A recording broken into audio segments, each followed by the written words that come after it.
வணக்கம்.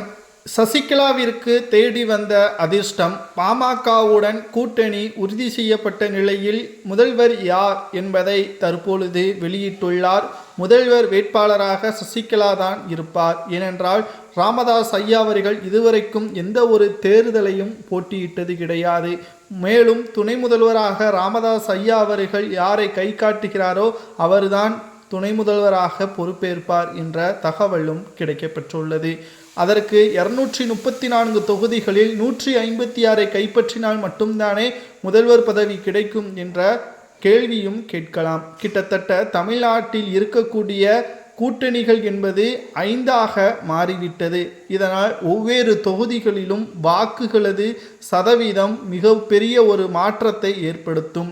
கிட்டத்தட்ட அதிமுக தலைமையிலான என்டிஏ கூட்டணி, திமுக தலைமையிலான இந்தியா கூட்டணி, தமிழக வெற்றி கழகம், நாம் தமிழர் இவர்களது வரிசையில் தற்பொழுது சசிகலா அவர்களது புதிய கட்சியும் இடம்பெற்றுள்ளது.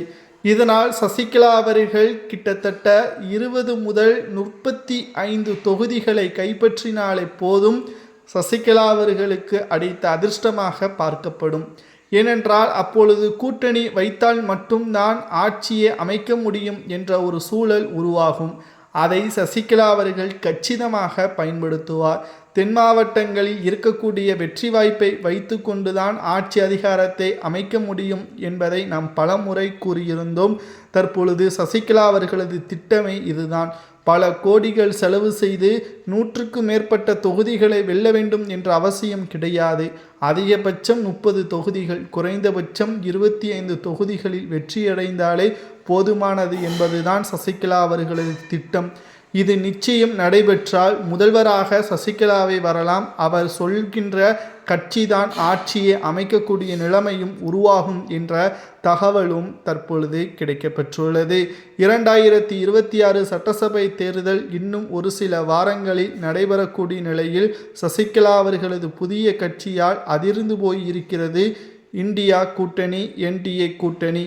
மேலும் தற்பொழுது விஜய் அவர்களுக்கு ஆதரவாகவே சசிகலா அவர்கள் கூட்டணியை வைப்பார் என்ற தகவலும் கிடைக்கப்பெற்றுள்ளது.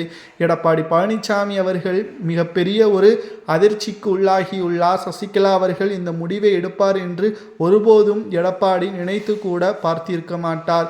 மேலும் சசிகலா அவர்களது இந்த செயல்பாடு ராமதாஸ் ஐயா அவர்களை சந்தித்த பிறகு தென் மாவட்டங்களில் முழுமையான ஆதரவுகள் தற்பொழுது தங்களது வசம் இருக்கிறது என்றும் இந்த கூட்டணி அறிவிப்பால் அதிமுகவும் திமுகவும் அதிர்ந்து போய் விட்டதாகவும் ராமதாஸ் ஐயா அவர்கள் வெளியிட்டிருந்தார்.